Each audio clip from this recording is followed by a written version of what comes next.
Hey, it's your boy Sarad. No more dogs for me. No more dogs for me. I heard David Letterman say one time on his show, doing a segment, he says, no matter how sweet, how wonderful, how lovely your dog is, they always end up breaking your heart.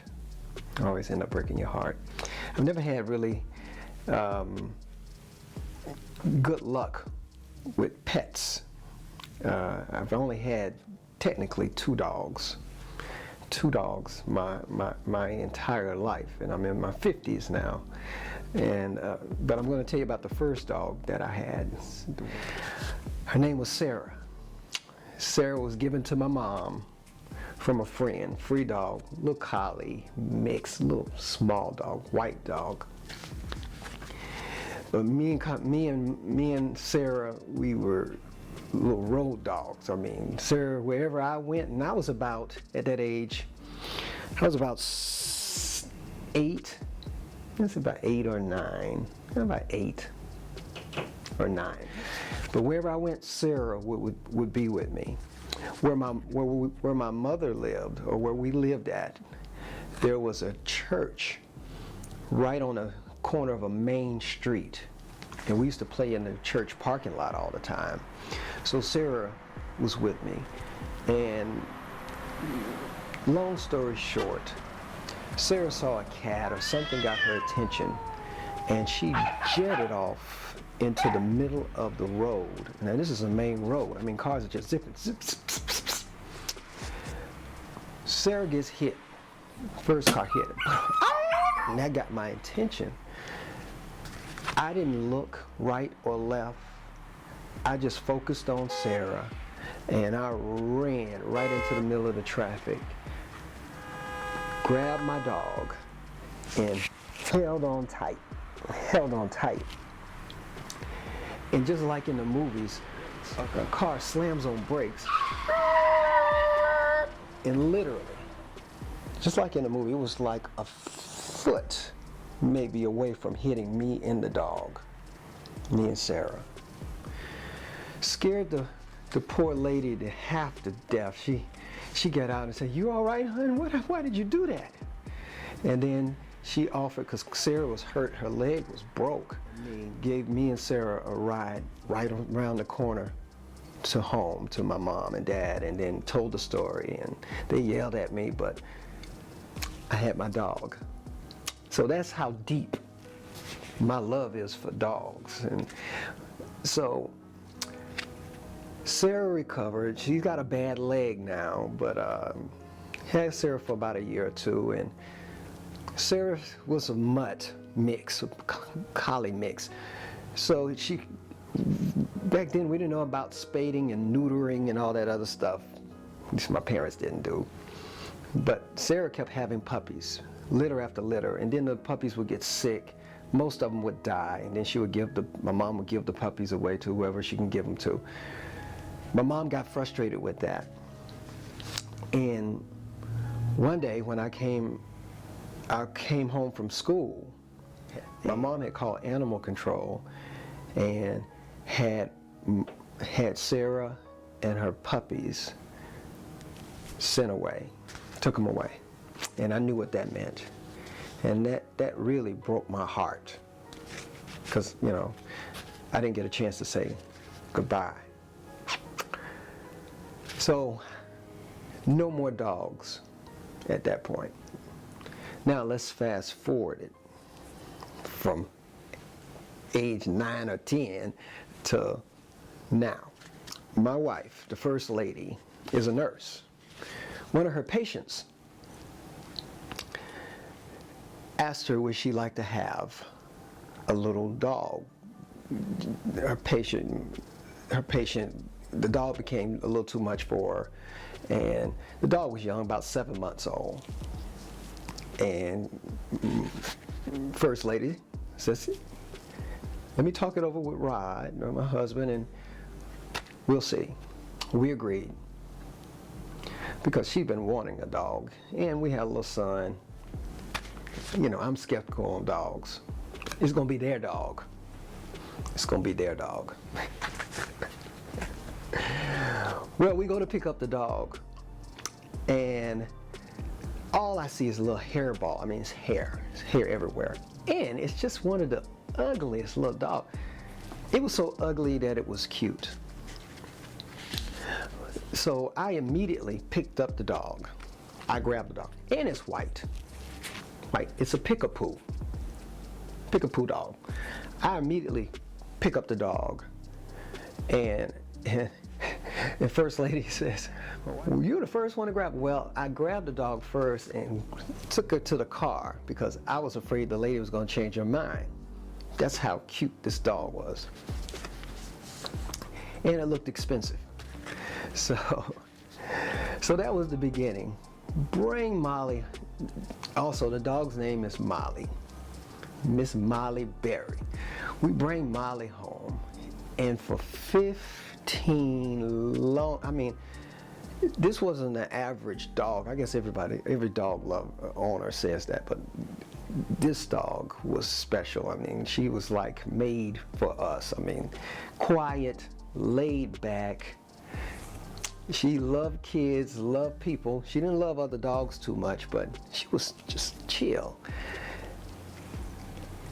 15 years. See, my son actually grew up with this dog, and just so many wonderful memories. 15 lovely years. Now, one thing they don't put in the puppy manual, the doggy manual when you get pets, they don't tell you about dogs getting old.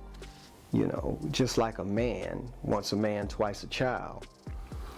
Once a dog, twice a puppy.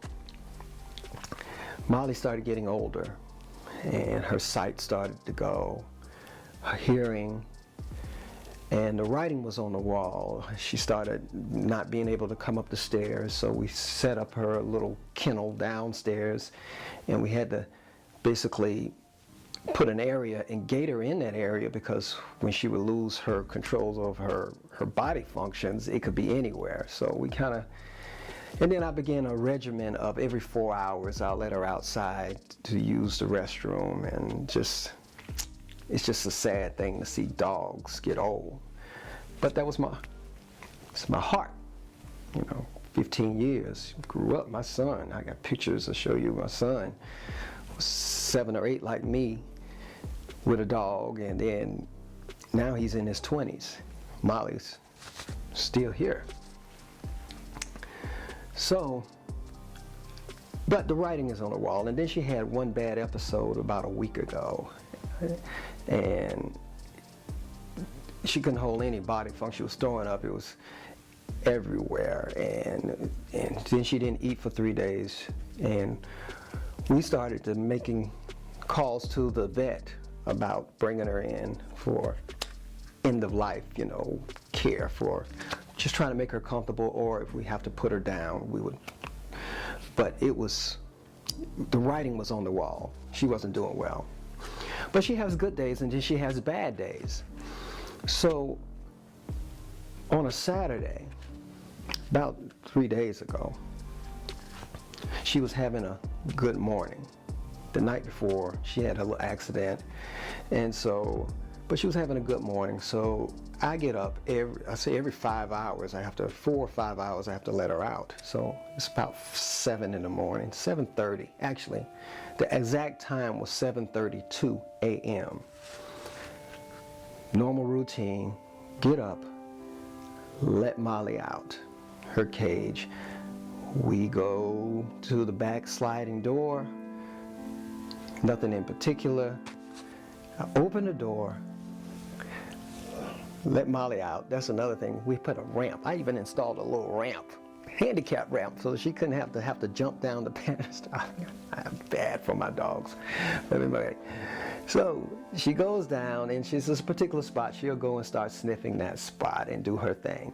While she does that, my routine is, while she's outside handling her business, I'll go in and give her fresh water, put fresh food in her breakfast, and I lay a little treat like in a hotel on her little pillow, a little treat like a chocolate on the pillow for her, because Molly Berry has it like that. So, but we have a 10-minute rule. The 10-minute rule is basically she has to be outside for 10 minutes because that's really the only exercise she really gets on her outings. We give her 10 minutes that kind of help her keep her little bones going, but all she wants to do is really sleep. And if you let her in too early, if she doesn't finish all her business, she will finish it wherever she's at. So 10-minute rule. So 7:32, I let her out, get her mat and everything ready, put her little treat on her pillow, and at 7:22, I let her out. And at 7:32, I went to go check to open the door to let her in, because usually she's standing there. Sometimes she'll even knock. She wants to come in. I opened the sliding door and no Molly. Well, it's not too surprising because I say she was having a pretty good day. So there's an area in the backyard, there's a little fence that she sometimes go around in. When she's feeling really frisky, she'll go around and sniff something over around that corner. So maybe she might be there. So I put my shoes on because it's early in the morning and it's cold, to go put my eyes to see if I could see her. I went out, looked around the corner, no Molly. Still, there's still another option here. Sometimes when she was younger, she would come around the front of the house. If we forget about her outside, sometimes, we were busy. Well, these 15 years, she would come around the front and knock on the door. That's how smart my dog was. Knock on the door. So maybe she's in the front. I open the front door, no Molly. I walk around the yard, no Molly. Then I get worried.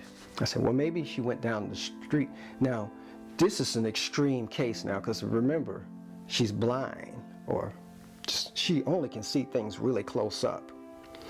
And she's partially, if not mainly, deaf. We have to clap real hard for her to hear. I mean, she's really old. And her legs would give out on her sometimes. I mean, if I had to go out in the yard and pick her up, back legs, front legs would just give out. She'd lose control over them. So that was weird for me that she would go down the street. I mean, but she was having a good day, so maybe go down the street, crank up my car, go down the street, no Molly. At that point, I had to go back upstairs and wake up the First Lady. Say, hey, Molly's gone. I don't know where she's at. She immediately gets up, get dressed. She cranks up her car, I get in my car. We start canvassing the subdivision. No Molly. This is about 30, 40 minutes after now. Knock on my son's door. He goes outside on foot. We're looking everywhere. No Molly. And at that point, I'm trying to rationalize what could happen in 10 minutes. It blows my mind. In our backyard at that, what could happen to an old dog in 10 minutes? And so some people say coyote. No, it wasn't coyote, because she would have yelped. If she was so old and blind, I didn't think she could get that far, because she would catch a smell, something would hold her up. She completely disappeared. My conclusion was that I think somebody stole Molly, because we had just given her a little haircut and she looked young, but she was old, and she disappears. There's some nearby woods that we wanted to check. I didn't think no way the dog could make it into those woods. He couldn't hardly make it out our yard, but to make sure we check all our options, because my son thought he heard a dog in the woods. That's no way. I mean, it's a stream and there's thorns out there, but we went down. I went looked like a mile up in them woods in all the areas looking. Me and my son canvassed both sides. No Molly. And that brought me to the conclusion that I really sincerely think somebody stole my little angel. Stole my angel. No more dogs for me. This hurts me in a place where, and my whole family, it hurts me in a place that I can't even begin to explain. I think some people can relate to it. But it brought up that old pain that I had with Sarah, because just like Sarah, I never got a chance to say goodbye. That's all I wanted to do. Even if we were going to put her to sleep, I wanted to be there, let her know that she wouldn't be alone. So I don't know who might have took Molly or what happened to her, but it's a mystery. And we don't get any closure. I'm always looking outside, hoping she might show back up. I never got a chance to say goodbye. Don't know, what can you do?